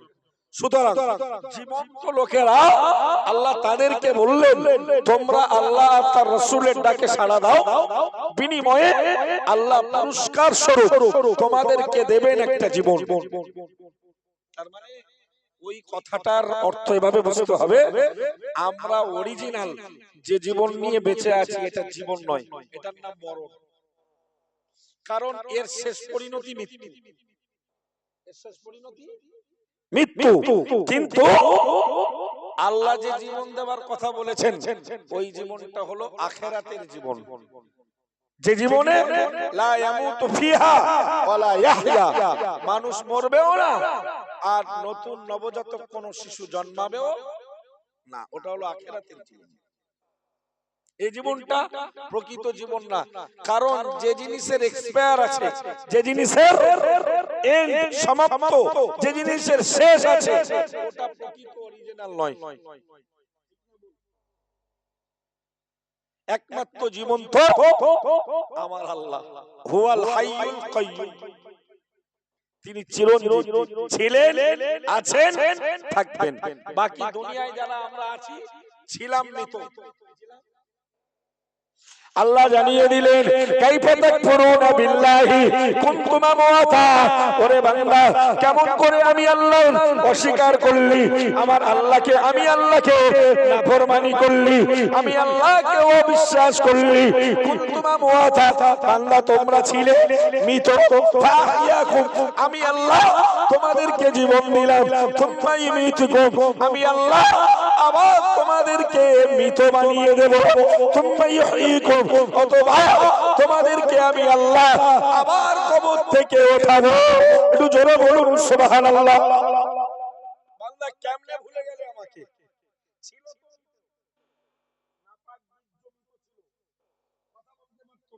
চলতে পারতো না, হাতা গুটিয়ে ফসফস করতে পারতাম। আল্লাহ ওই জন্য বললেন কাইফা তাকফুরুনা বিল্লাহি ওয়া কুনতুম আমওয়াতা, ও বান্দা ছিলে তো মৃত, কি করে তোমার আল্লাহকে অস্বীকার করলে, তুমি কি করে তোমার আল্লাহর নাফরমানি করলে? ফাহইয়াকুম, আমি আল্লাহ তো তোমাকে জীবন দিলাম। বলুন না সুবহানাল্লাহ। ভাই বক্তব্য হারিয়ে যাবে, সুতরাং আমি আপনাকে ঈমানের উপরে মজবুতি ধারণ করে আমাকে আপনাকে আমলের পরিধি বাড়িয়ে আল্লাহকে সন্তুষ্ট করে জিহাদের ময়দানে নামার সময় হক ছিনিয়ে নেওয়ার জন্য, আমার বাবার সম্পদ, আমার দাদুর সম্পদ বুঝে পাওয়ার জন্য, ইসলাম শান্তির ধর্ম, এর পরেও রাসূলুল্লাহর মতো মানুষ তিনি অনেক যুদ্ধে অংশগ্রহণ করেছেন। কিসের জন্য? পায়ে পা বাঁধিয়ে তার মাল ছিনিয়ে নেওয়া হচ্ছে। মুসলমানরা সন্ত্রাস নয়, সন্ত্রাস দূর করাই মুসলমান। জোরে বলি। সুতরাং ভাই আমার, এই জিহাদ এটা একটা আল্লাহর ডাক। জিহাদের ময়দানে কেউ মারা গেলে ওরা মরে না, ওরা জীবিত। ওই যে আল্লাহ জীবন দেবেন বললেন, ওই জীবন কবরেও জীবিত, ওরা ইহকালে যেমন জীবিত, মৃত্যুর পরেও তেমন কবরে জীবিত। তোমরা তা বোঝো না, তোমরা তা দেখতে পাও না, অনুভব করতে পারো না। ওরা কবরে আল্লাহ প্রদত্ত জান্নাতি খাবারও খায়। জোরে বলে। হযরত খুবাইব বিন আদি রাদিয়াল্লাহু তাআলা ওনাকে ঈমানের কালেমা পড়ার অপরাধে জেলখানার ভেতরে বন্দী করা হলো। খানা পিনা সব বন্ধ। ওরা ভেবেছিল এইভাবেই হয়তো খুবাইবের ভিতরে মারা যাবে, ওর দেহের অবনতি ঘটবে, দুর্বল হয়ে যাবে। কিন্তু একবার জেলখানার পাহারাদারকে, সাইদ বিন আমিরের কথা ভুলবেন না, ওয়াজ বুঝবেন না, রাত 12টার পরে একটা ছুঁই ছুঁই আওয়াজ বোঝানো যদিও কঠিন, কিন্তু মুফতি সাহেব হুজুর কাবলার ওয়াজ বুঝতে গেলে মন মানসিকতা, গল্প করা ওয়াজ করে হুজুর, কোরআন সুন্নাহ বুঝতে হবে। সাইদ বিন আমির চতুর্থ শিকায়েতের জবাব দিচ্ছেন আমিরুল মুমিনিন ওমর ফারুককে। কার ঘটনা শুনিয়ে? বিশ্ববিখ্যাত সাহাবী খুবাইব বিন আদির ঘটনা শুনিয়ে। জোরে বলবেন না কি? যে আমি সাইদ বিন আমির তখন মুসলিম ছিলাম, খুবাইব বিন আদি ঈমানের কালেমা পড়ায়, আমার পরিবারের লোকজনরা আমার সামনে তাকে প্রচুর কষ্ট দিত, জেলখানায় বন্দী করলো, পাহারাদারকে পাঠানো হলো অনেক দিন পরে। দেখো খুবাইবের অবস্থা, উন্নতি না অবনতি? এক পাহারাদার ঘুরে এসে বললেন, জেল পাহারাদার বললেন যে তার অবস্থা অনেকটা উন্নতি। জোরে বলে। সাইদ বিন আমির জানিয়ে দিলেন, পাহারাদারকে বলা হলো গুপ্তচর লাগিয়ে দাও, খোঁজ নাও, খানা পিনা তো দেওয়া হয় না, দেহের উন্নতি হওয়ার কথা নয়, অবনতি হওয়ার কথা, দুর্বল হয়ে যাওয়ার কথা, ব্যাপারটা কি একটু খোঁজ নাও। খোঁজ নিয়ে গুপ্তচর খবর দিল খুবাইব বিন আদিকে আমরা খানা দেই না, জেলখানা থেকে পানি দেই না। খোবাইব বিন আদি তার আল্লাহর তার রবের গোলামতি করে, দাসত্ব স্বীকার করে, জেলখানার ভেতরে বসে নামাজ আদায় করে। নামাজ শেষে কে যেন মহাশূন্যে আঙুরের থলি তার সামনে ঝুলিয়ে দেয়। খোবাইব বিন আদি আঙুর সানন্দে ভক্ষণ করে না। একটু জোরে বলুন সুবহানাল্লাহ, আরো মন খুলে বলুন সুবহানাল্লাহ। নারায়ে তাকবীর। খোবাইব বিন আদির অবনতি হবে, তার পানীয় বস্তু পান করার জন্য ওই আঙুরের রস যথেষ্ট, ক্ষুধা নিবারণ করে শক্তি সঞ্চয়ের জন্য আঙুরের রস কে যেন মহাশূন্য থেকে ঝুলিয়ে দেয়, আর খোবাইব তা থেকে টপ টপ করে তুলে তুলে খায়। জোরে বলে। ওরা দেখলো তা তো হিতে বিপরীত হয়ে গেছে।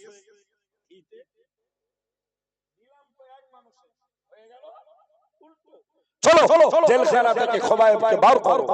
সাইদ বিন আমির বললেন, আমার পরিবারের সব হেড অফ দা ডিপার্টমেন্ট কাফের মুশরিকরা, আমি তখন ঈমানদার নয়। মুফতি সাহেব হুজুরের এক ওয়াজের আজও বিরোধী করে একদল মূর্খ, যে মুফতি সাহেব ওর নাম ধরে বলে, মানে ওদের থেকে লেখাপড়ায় হুজুর কম, তাই ওরা নাম ধরে বলে যে অমুক সব সাহাবীদের কাফের বলেছে। তোর লেখাপড়ার যোগ্যতায় সাহাবীদের মান মর্যাদা তিনি যা জানে, তুই তার শিষ্য। ওই যে এখন আমাদের এই ওয়াজ চলছে, সাইদ বিন আমির কি কাফের বলেছে বলবে, অথচ লোকটা তখনও ঈমানদার নয়, যখন খোবাইব বিন আদির ঘটনা ঘটছে ঈমানের কালেমা পড়া। আর উনি জবাব দিচ্ছেন কিসের? ওনার বিরুদ্ধে জনগণের, হিমস প্রদেশের জনগণের ৪র্থ নম্বর নালিশের জবাব, যে উনি অফিসে এসেও কাজ কাম ঠিক মতো করে না, মানুষের প্রয়োজন মেটায় না, বেহুশ হয়ে অচেতন হয়ে চৈতন্য হয়ে পড়ে থাকে, কোনো খোঁজ খবর সারাদিন। খোবাইব বিন আদিকে বার করা হলো জেলখানা থেকে। ওনাকে বলা হলো যে তোমাকে আমরা শুলে চড়াবো, তোমার জীবনের শেষ আশা কি? প্রাণপ্রিয় নবী সাহাবী খোবাইব বিন আদি তিনি এক অভ্যন্তরেই তিনি বুঝেই ফেললেন, মনের কোণে জায়গা দিয়ে ফেললেন, মারা যাবে, শহীদ হয়ে যাবে, বেশিক্ষণ থাকা হবে না। উনি সব কিছু জানার পরেও জীবনের শেষ আশা ব্যক্ত করলেন, ও মক্কার কাফের মুশরিকের দল, আমার জীবনের শেষ আশা হলো আমাকে 2 রাকাত নামাজ পড়ার জন্য সময় দেওয়া হোক এবং ওযু করার জন্য একটু পানির বন্দোবস্ত করা হোক। প্রিয় নবী সাহাবী হযরত খোবাইব বিন আদি রাদিয়াল্লাহু তাআলা আনহু, হুজুরকে একটু পানি দেওয়া হলো, হুজুর উত্তম রূপে ওযু বানালো, নামাজের নিয়ত করে তিনি দাঁড়িয়ে গেলেন। প্রথম রাকাত নামাজটা তুলনামূলক একটু লম্বা খেলাত পড়লেন, সময় নিয়ে পড়লেন। দ্বিতীয় রাকাতে মনে মনে উদয় হলো, আমি যদি দ্বিতীয় রাকাতে ওইভাবে সময় দেই, ঢিলেমি করি, কাফের মুশরিকরা ইসলামকে কলঙ্কিত করবে। না না না, মরার ভয়ে খোবাইব বিন আদি নামাজ লম্বা করেছে, আমি তুলনামূলক শর্ট করলাম, খাটো করলাম, ছোট কেরাত করলাম, আমি তা তাশাহুদ করলাম, সালাম ফিরিয়ে দিয়ে আল্লাহর কাছে রোনাজারি করে দোয়া করলাম, ওগো রব্বুল আলামিন, আল্লাহ ঈমানের কালেমা পড়ার অন্যায়, ঈমানের কালেমা পড়ে মুসলমান হওয়ার অন্যায় আল্লাহ আমাকে জেলখানায় বন্দী করা হলো, আমাকে মৃত্যুদণ্ড দেওয়া হবে, আমার জন্য ফাঁসির মঞ্চ রেডি। রব্বুল আলামিন, আল্লাহ আমি আর কিছুক্ষণের ভেতরে আমি সাঈদ বিন আমির আমি শাহাদাতের পানি পান করে নেব। রব্বুল আলামিন, আল্লাহ আমার সঙ্গে আজকে কয়েক মাস হয়ে গেল আমার নবী, আমার প্রাণ প্রিয় রাসূল, আমার আশিক দেখা হলো না, আমার সঙ্গে রাসূলের কোনো কথা হয় না। ও রব্বুল আলামিন, আল্লাহ আপনার কাছে আমার জীবনের শেষ মুহূর্তের শেষ আশা, 2 রাকাত নামাজ পড়ে আমি রোনাজারি করি, আমি মোনাজাত করে বলি, ও রব্বুল আলামিন, আল্লাহ আমার জীবনের আমি যেই শাহাদাতের পানি পান করব, সর্বপ্রথম সংবাদটা নবী আমার হাবিবুল্লাহ মুহাম্মদুর রাসূলুল্লাহ সাল্লাল্লাহু আলাইহি ওয়াসাল্লাম নবীর কানে সংবাদটা আল্লাহ আপনি পৌঁছে দেবেন। একটু জোরে বলুন সুবহানাল্লাহ।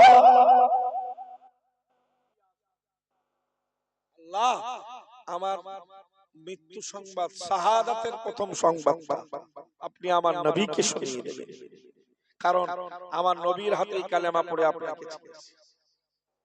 সুবহানাল্লাহ বলেন। নবীর জন্য, আপনার জন্য, দ্বীনের জন্য শাহাদাতের পানীয় বস্তু পান করতে রাজি, ঈমানকে জলাঞ্জলি দিতে রাজি নয়। জোরে বলে।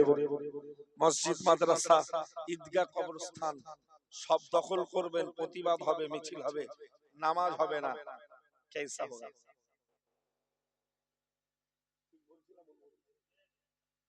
আল্লাহ খুশি তো? আল্লাহ যদি খুশি হয়ে যায়, হাতে কোনো তরবারি লাগবে না, দেখবে বদরের প্রান্তরের মতো কাফেরের মুন্ডু পড়ে ছটফট করছে। যুদ্ধের ময়দান থেকে, বদর থেকে ফিরে সাহাবীরা বলেছিলেন, ইয়া রাসূলুল্লাহ, হাবিবাল্লাহ, শুধু টার্গেট করলাম অমুক বেঈমানের গর্দান নেব, গর্দান দেহ থেকে মাথা উড়িয়ে দেব, ভাবার সাথে সাথে তরবারি চালালাম না, আগিয়ে গেলাম না, দেখছি ছটফট খটখট। বদর প্রান্তরে আল্লাহ 5000 ফেরেশতা পাঠিয়েছিলেন। আর একটু মন খুলে বলবেন না, ঈমানের জায়গায় দৃঢ় হন, মজবুত হন, আল্লাহর গোলামতিতে ফাঁকি দেন, নিশ্চিত আল্লাহর মাদাদ আসবে। নবীরা, নবীর সঙ্গে ঈমান ওয়ালারা, নবীরা, নবীর সঙ্গে সাহাবীরা, তারা কণ্ঠেসা হতে হতে, প্রচুর কণ্ঠেসা, অত্যাচারিত, তারা জুলুমে জর্জরিত। এক পর্যায়ে নবীরা আর তাদের সঙ্গীরা বলে ফেলেছিল, ও রব্বুল আলামিন আল্লাহ, মাতা নাসরুল্লাহ, মাতা নাসরুল্লাহ, কখন আপনার সাহায্য নেমে আসবে? আল্লাহ আপনার সাহায্য কখন আসবে? আমার আল্লাহ জানিয়ে দিয়ে বললেন, আল্লাহ জেনে রেখে দাও, ইন্না নাসরাল্লাহি করিবুন। ও বান্দা বান্দীরা, আমি আল্লাহর সাহায্য, আমি আল্লাহর মাদাদ খুবই নিকটে। বলে বলুন,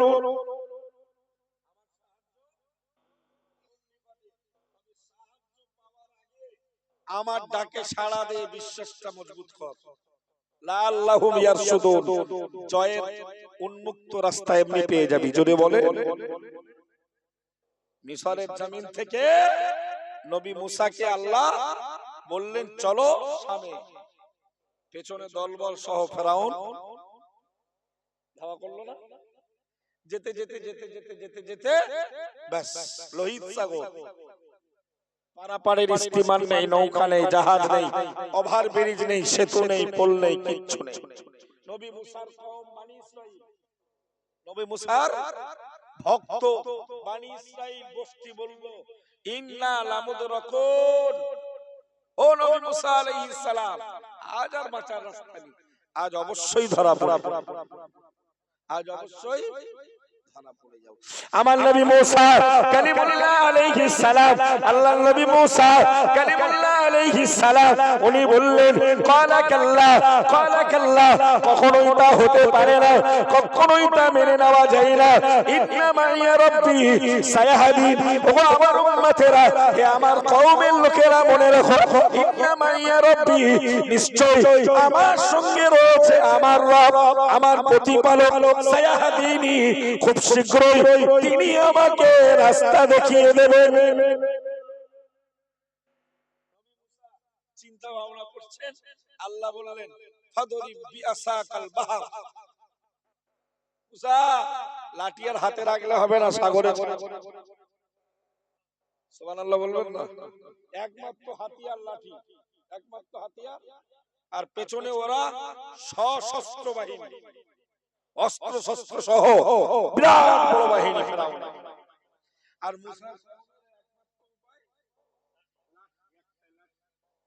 ওই লাঠিটাও আল্লাহ বলতে যার হাতে রেখে না।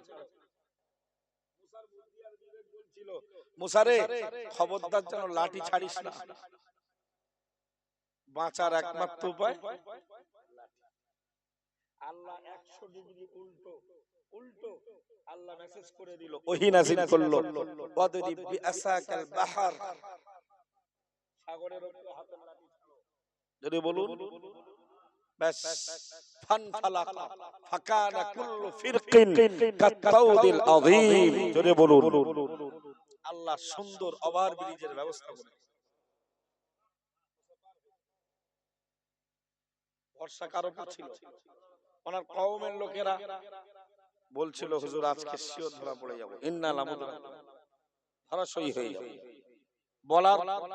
বলার ভঙ্গিমাটা ছিল আরবি ব্যাকরণ অনুযায়ী এইভাবে, নিশ্চয়ই আমরা অবশ্যই ধরা পড়ে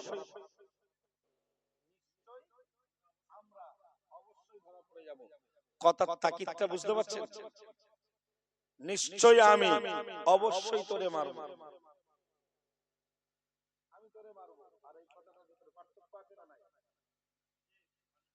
কিন্তু আল্লাহর নবী মুসা কালিমুল্লাহ আলাইহিস সালাম একদম চুরি মেরে উড়িয়ে দিয়ে বলল কালা কাল্লা, কখনোই হতে পারে না। জোরে বলে, কারণ ইন্না নিশ্চয়ই মাইয়া আমার সঙ্গে রব্বি আমার রব রয়েছে, সায়াহাদিন খুব শীঘ্রই তিনি আমাকে রাস্তা দেখিয়ে দেবেন।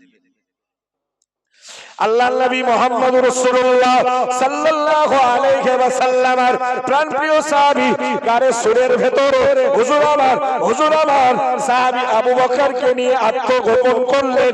আমার আল্লাহ তাআলা আত্মগোপন করালেন।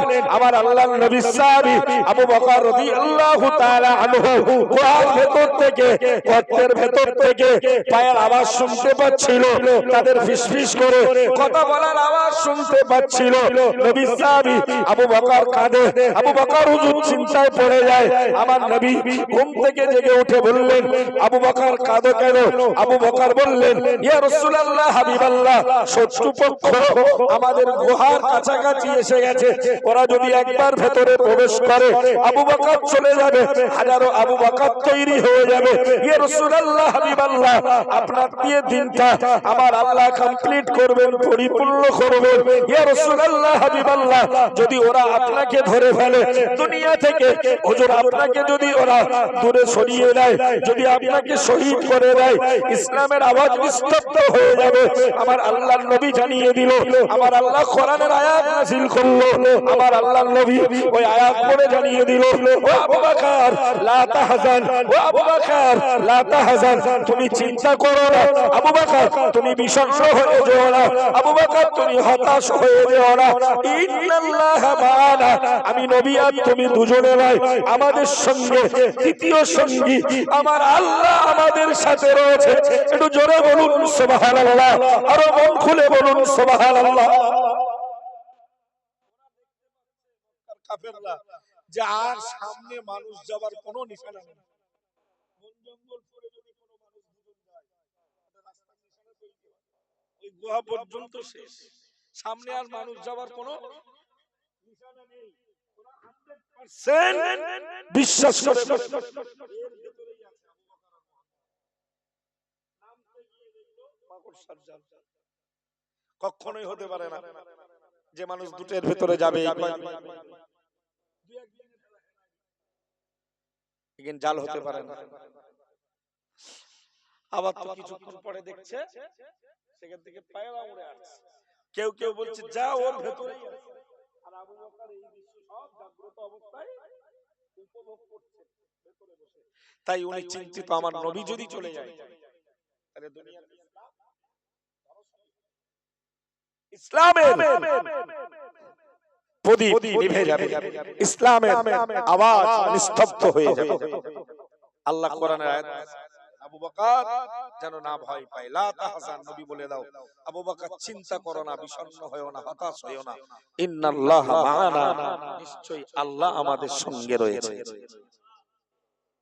আল্লাহকে সঙ্গী বানান, সমগ্র মুসলমানের সমস্ত কিছু আমার আল্লাহ বুঝে ফিরিয়ে দেবেন। যদি বলি হাসবুনাল্লাহু ওয়া নি'মাল ওয়াকিল, নি'মাল মাওলা ওয়া নি'মান নাসির। তিনি শ্রেষ্ঠ ওকালতি করেন, শ্রেষ্ঠ কারসাজ, তিনি শ্রেষ্ঠ মাদারদার। যদি বলেন কোরআনে আল্লাহ জানিয়ে দিলেন, ওমাইয়াত্তাকিল্লাহা ইয়াজআল লাহু মাখরাজা, আমার আল্লাহ বললেন যে বাজারা আমি আল্লাহর ব্যাপারে ভয় করে ভীতস্ত হয়, না না অন্তরে ভয় সঞ্চারিত করে, আমি আল্লাহ জানিয়ে দিলাম ইয়াজআল লাহু মাখরাজা, তাদের সামনে যতই বাধা যতই কিছু থাকুক না কেন তাদের বার করে দেবার, তাদের নাজাত দেবার, পরিত্রাণ দেবার রাস্তা আমি আল্লাহ ব্যবস্থা করে করে দেব। জোরে বলুন, আরো মন খুলে বলুন সুবহানাল্লাহ।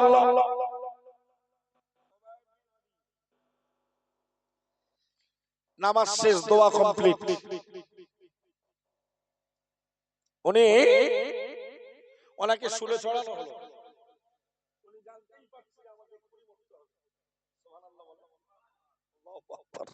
কি ঈমান! আমিনু কামা আমানান নাস। সাহাবীরা যেমন ঈমান এনেছে ওইরকম ঈমান তোমরা গ্রহণ করো। জোরে বলেন কি ঈমান!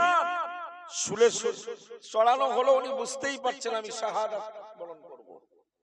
ওনার বাম হাত কাটা হলো, উনি হাসছে। সাইদ বিন আমির বলছে সব ঘটনা আমার সামনে ঘটছে। আমি তার তাকবীর, তার নারায়ে তাকবীর, নারায়ে তাকবীর। মহামান্য মুফতি সাহেব হুজুর কিবলা, মহামান্য মুফতি সাহেব হুজুর কিবলা, নারায়ে তাকবীর। একদম শেষ কথা, সাইদ বিন আমির চতুর্থ নালিশের জবাব দিচ্ছিলেন যে এই করুণ ঘটনা, তিনি শহীদ হলেন আমার সামনে। আমি সেদিন মারিনি, ধরিনি, কিন্তু প্রতিবাদটুকু করিনি। আল্লাহ আমাকে যদি জিজ্ঞেস করে কি গো সাইদ বিন আমির, খবায়েব বিন আদির এত তার প্রতি নির্মম অত্যাচার দেখে প্রতিবাদও করুনি, এই কথা আমি হিমস্র দেশের অফিসে যখন আসি গভর্নর হিসাবে, এই চিন্তা আমাকে ভাবায় আর আমি বেহুশ হয়ে পড়ে যাই। হুজুর আমিরুল মুমিনিন ওমর ফারুক, আমি আর কাজ করতে পারি না। জোরে বলুন সুবহানাল্লাহ।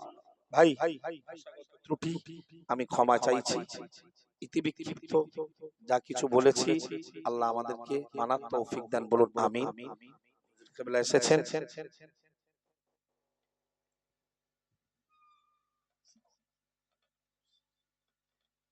আমাদের সংগঠন পরিচালিত অনেকগুলো প্রতিষ্ঠান চলছে। জামিয়ারও আজকে আলহামদুলিল্লাহ অ্যাডমিশন হয়েছে। আমি গুনাহগার ছোট্ট ছেলে, অল ইন্ডিয়া সুন্নাতুল জামাত প্রতিষ্ঠিত পরিচালিত বারাসাত ২ নম্বর ব্লকের মধ্যমগ্রাম থানার অন্তর্গত বাগবাড়িয়া গ্রামে হালিমাতুস সাদিয়া গার্লস ইনস্টিটিউট প্রতিষ্ঠানটি হুজুরদের নির্বাচিত রাখাল আমি। ওই প্রতিষ্ঠানটার জন্য আপনাদের দোয়া সহযোগিতা কামনা রেখেই বিদায় নিচ্ছি। হুজুর কিবলা এসেছেন, যারা রাস্তাঘাটে বিভিন্ন জায়গায় ছড়িয়ে ছিটিয়ে আছেন, হুজুরের সম্মানার্থে, মাজলিসের সম্মানার্থে প্রত্যেকে মাহফিলে আসুন। দুরূদ শরীফ, আল্লাহুম্মা সাল্লি আলা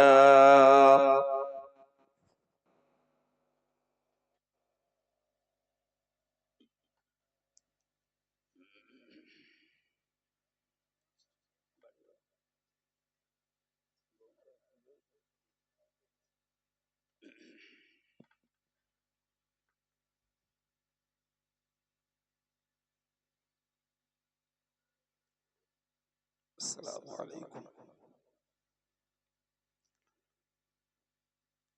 আলহামদুলিল্লাহি ওয়া কাফা ওয়া সালামুন আলা ইবাদিহিল্লাযীনা ইসতাফা, আম্মা বা'দ। ফাউযু বিল্লাহি মিনাশ শাইতানির রাজীম। ইয়া আইয়ুহাল্লাযীনা আমানু সাল্লু আলাইহি ওয়া সাল্লিমু তাসলিমা। আল্লাহুম্মা সাল্লি আলা সাইয়্যিদিনা